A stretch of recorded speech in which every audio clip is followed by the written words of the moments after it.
Rewards from God 49. Bendiciones hermanos y hermanas de habla hispana, soy Diana Canadi, saludos desde San Luis, Missouri. Es una alegría para mí hablarles de lo que dice la Biblia acerca de los últimos tiempos. Espero que esta lección sea de inspiración y motivación para su vida, a fin de que usted como hijo de Dios, madure en su fe y sea de bendición en su casa, su iglesia y comunidad. Oremos. Padre del cielo, te pido humildemente en el nombre de Jesús, que toques con tu Espíritu Santo el corazón de mis oyentes, y que ellos puedan prepararse para poder sobrellevar los tiempos duros y difíciles del fin. Amén. Las recompensas de Dios. Cuando Jesús estuvo en la tierra llamó a la gente a seguirlo, imitarlo, y aprender de su ejemplo, exhortándoles a que siguieran sus pisadas. El Sermón del Monte es el registro más grande del Nuevo Testamento de todo lo que Jesús enseñó. Está en Mateo 6, 7 y 8. Estos temas hemos estado discutiendo durante varias semanas, y tenemos más que decir en esta conferencia. Jesús predicó su mensaje del sermón a la gente mayormente judía, que estaba familiarizada por los escritos de los profetas del Antiguo Testamento. Por eso, estaba segura de que Dios establecerá su reino visible y eterno en la tierra. Dan 2:44, Daniel 7:27. Jesús, en su sermón, hizo declaraciones específicas sobre el tipo de personas que califican para recibir la gracia del reino de Dios, diciéndoles que, para entrar al reino de los cielos, tenían que practicar una justicia superior a la de los escribas y fariseos que eran sus maestros religiosos. La audiencia entendió que justicia significaba acciones correctas, que los fariseos y los escribas no lo tenían, porque para ellos la justicia exterior era igual que las acciones correctas, que para Jesús eran motivos injustos. Estos hombres hacían actos justos para ser vistos y alabados por los hombres, en lugar de hacerlo para Dios, pusieron a su religión y sus tradiciones a la misma altura que Dios y de su palabra. Más adelante Jesús dijo acerca de estos líderes religiosos: todo lo que hacen es para presumir, les encanta sentarse en la mesa principal en los banquetes, y en los asientos más destacados de la sinagoga, les gusta disfrutar de la atención en las calles y que se les llamen rabinos. Mateo 23 del 5 al 7. En su sermón, Jesús utilizó 3 ejemplos de actos justos y correctos: dar a los pobres, hacer oración pública y estropear su rostro como señal que ayunan. La necesidad de tener motivos justos y correctos, no es para agradar a los hombres, sino para agradar y glorificar a Dios.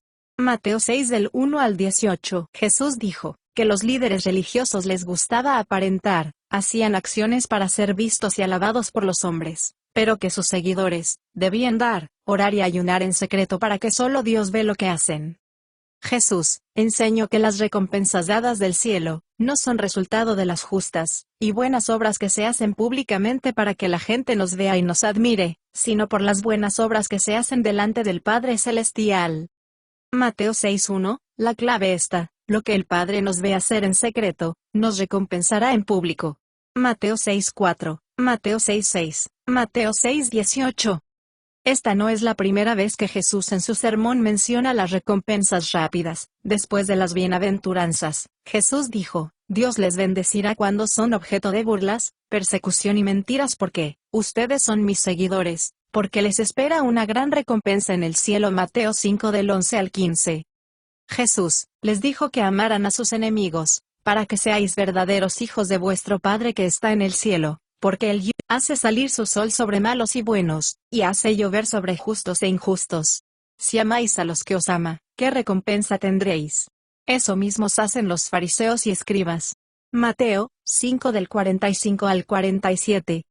Uno de los temas más importantes entre todas las enseñanzas de Jesús durante su ministerio de más de 3 años y medio, fue que todo lo que hacemos en esta vida afecta en nuestra vida venidera. Por eso, lo más importante no es lo que la gente piensa de nosotros, sino lo que Dios piensa de nosotros.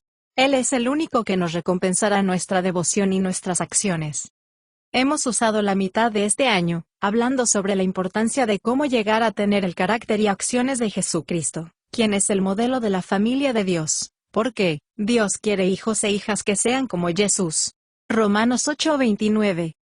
Como parte de esta discusión, hemos leído con frecuencia el pasaje donde Jesús les dijo a sus seguidores que deben negarse a sí mismos para seguirlo, imitarlo y parecerse a Él.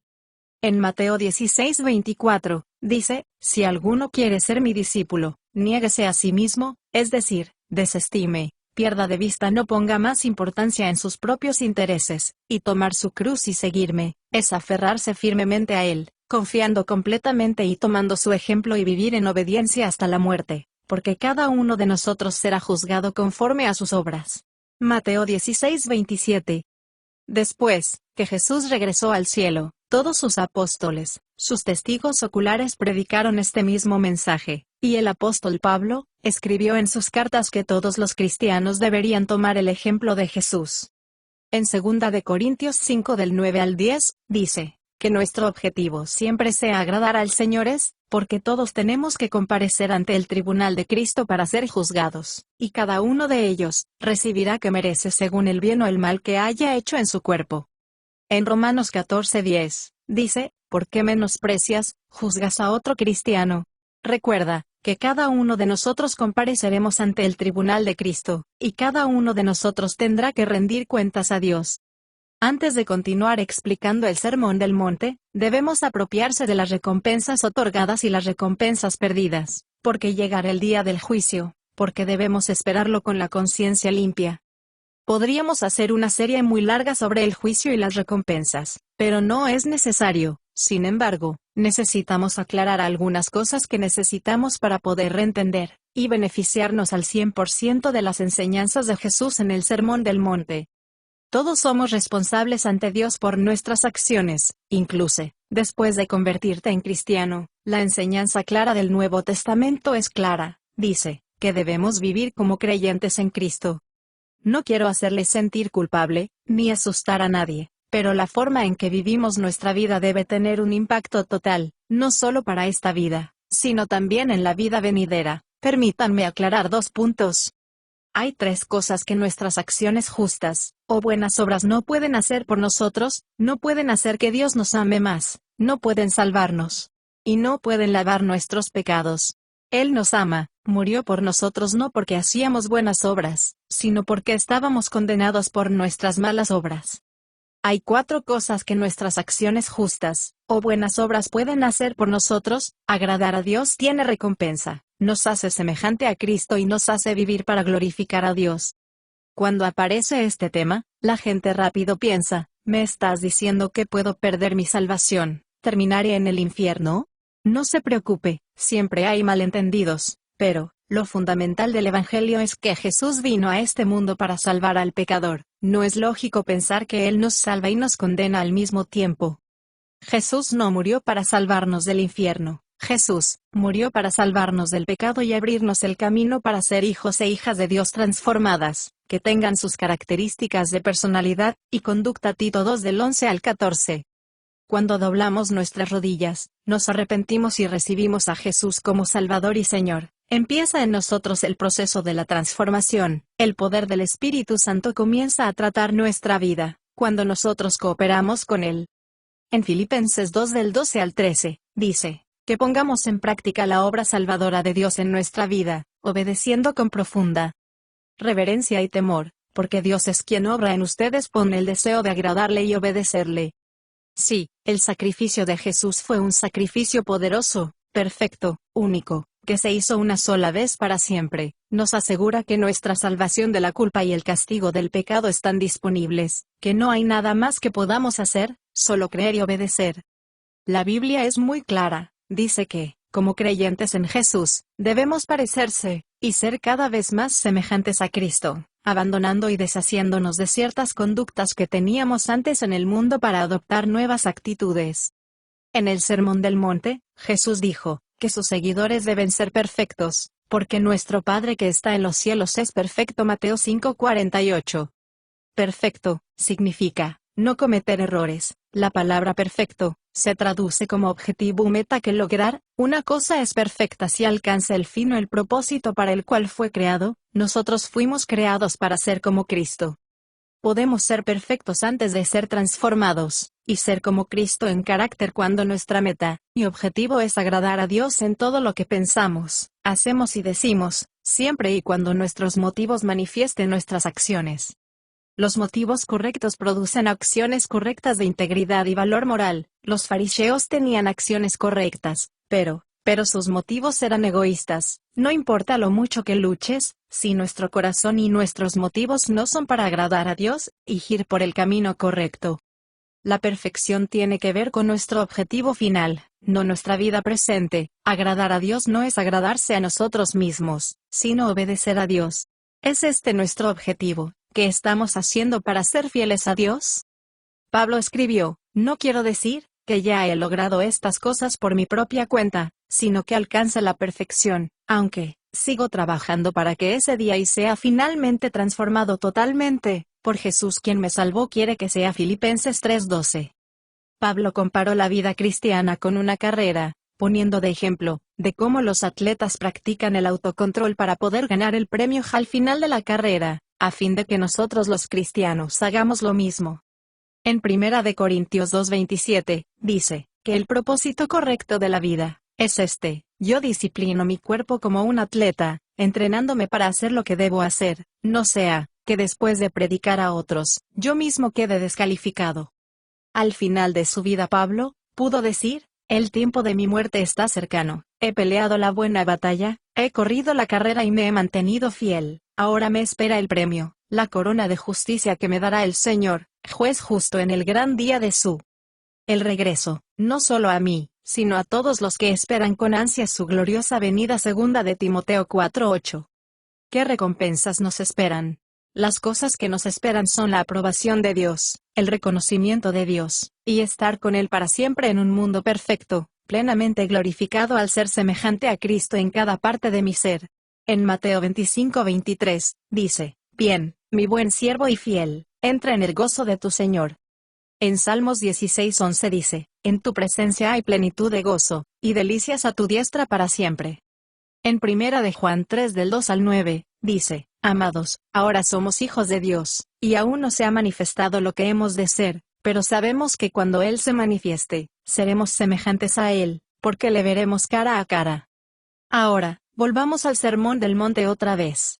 En Mateo 6 del 1 al 18, Jesús explicó los motivos correctos, refutando los motivos religiosos. Los líderes judíos hacían cosas correctas para ser vistos y alabados por los hombres, pero Jesús instruyó a sus seguidores a hacer lo correcto para agradar al Padre Celestial, seguros de que Él en su fidelidad recompensará nuestra sacrificada devoción. Jesús enseñó que hay prioridades más importantes, exhortándoles a sus seguidores a vivir esta vida con valores y perspectivas futuras. La semana pasada tratamos esta sección, Mateo 6 del 19 al 34. Jesús instó a sus oyentes a almacenar tesoros en el cielo, a tener una sola mirada, y servir a Dios, y no al dinero. Estas frases son metáforas que regulan nuestras intenciones, mostrándonos cuál es objetivo, y la meta final de nuestra vida.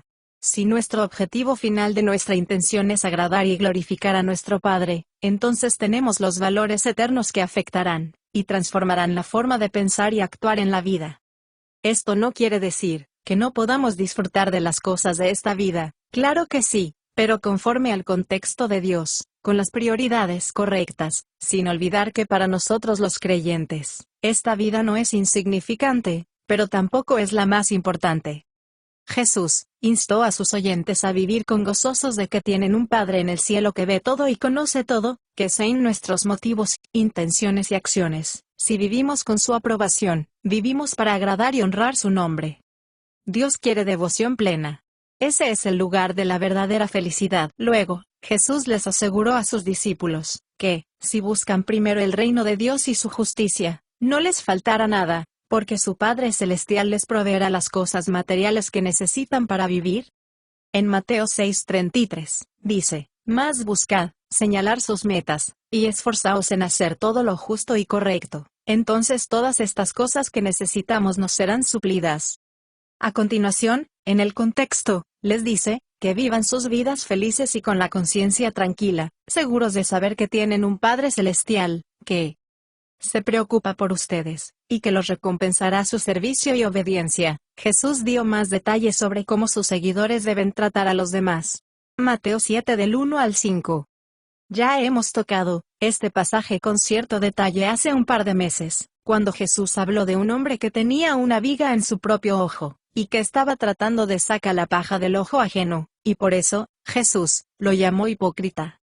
Hemos señalado también que Jesús no dijo que nunca debemos juzgar, dándonos el significado de juzgar, aclarándonos que juzgar es natural y necesaria en la interacción humana, siempre y cuando sea espiritual y correcta.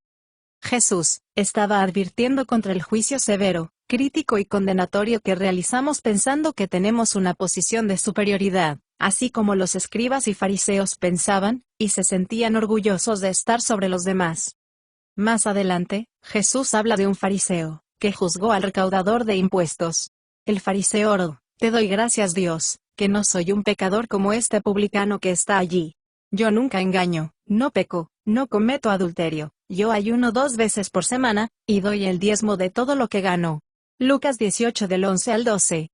Luego, Jesús le dijo a su audiencia que siguieran pidiendo, siguieran buscando y siguieran llamando, persistentemente en oración, porque tenéis un Padre Celestial que es mejor que cualquier padre terrenal. Mateo 7 del 7 al 11. Nuestro Padre da cosas buenas a quienes se las piden. Si pides un pan, no te dará una piedra, y si pides un pescado, no te dará una serpiente, y si le pides un huevo, no te dará un escorpión. Lucas 11:12. En su ejemplo, Jesús contrasta cosas que se parecen entre sí.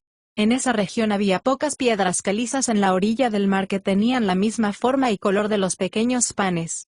La serpiente es probablemente una anguila, que era un alimento prohibido según la ley Levítico 11:12. Había un escorpión grande en la zona que, para dormir, metía sus garras y cola hacia adentro y parecía un huevo. Lo siguiente que dice Jesús es: por tanto, todas las cosas que queráis que los hombres hagan con ustedes, hagan primero ustedes con ellas, porque esta es la ley y los profetas. Mateo 7:12. En otras palabras, quiero que entiendan lo que acabo de decir. Cuando vean un defecto en otra persona, trátalo tal como ustedes quisieran que lo traten al estar en la misma condición. No juzguen ni miren las faltas, sean como Jesús. Entonces vuestro Padre Celestial escuchará sus oraciones, asegurándoles que pueden pedir con certeza, porque es como un padre humano que no rechaza la petición de sus hijos. Jesús no les estaba enseñando técnicas sobre cómo obtener una respuesta a sus oraciones. Él estaba enseñando cómo el Padre Celestial trata con ustedes con misericordia y gracia, para poder nosotros tratar a otros también, así como nosotros hemos sido beneficiados de su gracia, así tenemos que mostrar gracia a los demás. Jesús ya les ha dicho que su Padre Celestial es bondadoso con los malos y los buenos, y que sus hijos deben expresar a su Padre, de la misma forma, tratando bien a las personas, que el vínculo de amor y perdón de Dios debe ser recíproco, porque así como nuestro Padre Celestial nos perdona, así también nosotros debemos perdonar. Mateo 5 de 45 al 48, Mateo 6:12, Mateo 6 del 14 al 15. Jesús comenzó su enseñanza sobre el juicio, diciendo: no juzguéis, para que no seáis juzgados, porque con el mismo juicio en que juzgáis seréis juzgados, y con la misma medida que medís seréis medidos. Mateo 7 del 1 al 2. Hay más en sus declaraciones que podemos tratar ahora, pero una vez más, Jesús dice que nuestras acciones tienen consecuencias para nuestra vida futura. La forma en que juzgas a los demás es el estándar que se usará para juzgarnos a nosotros. Cuando tratas a los demás como Dios no ha tratado, con misericordia y gracia, reflejamos a Él y cumplimos el propósito para el cual fuimos llamados y creados. Tenemos muchísimo más que decir en la próxima lección, pero, antes de cerrar esta conferencia, consideremos estos pensamientos. ¿Cómo nosotros vemos estos valores en la vida real? ¿Cómo podemos buscar primero el reino de Dios y agradarle, si vivir en este mundo es difícil? Durante los 3 años y medio siguientes, Jesús repitió y explicó su sermón con más detalle que la gente quedó maravillada. Hasta que, en un momento, alguien le pregunta: ¿cuál es el mandamiento más grande? Jesús respondió: que amar a Dios con todo nuestro corazón, mente y alma, y amar a nuestro prójimo como a nosotros mismos, porque toda la ley de Dios y los profetas se resumen en estos 2 mandamientos. Mateo 22 del 37 al 40. Este amor no es un sentimiento, es una acción. La forma principal de expresar nuestro amor por Dios es obedeciendo su mandato de tratar a los demás como queremos ser tratados. ¿Es nuestro deseo agradar a Dios en todo lo que hacemos? Si nuestra respuesta es sí, pero aún no somos perfectos, no olvidemos que perfecto es la persona que tiene buenas intenciones en su corazón. Él estará complacido si nosotros creemos así. Bendiciones. Diana.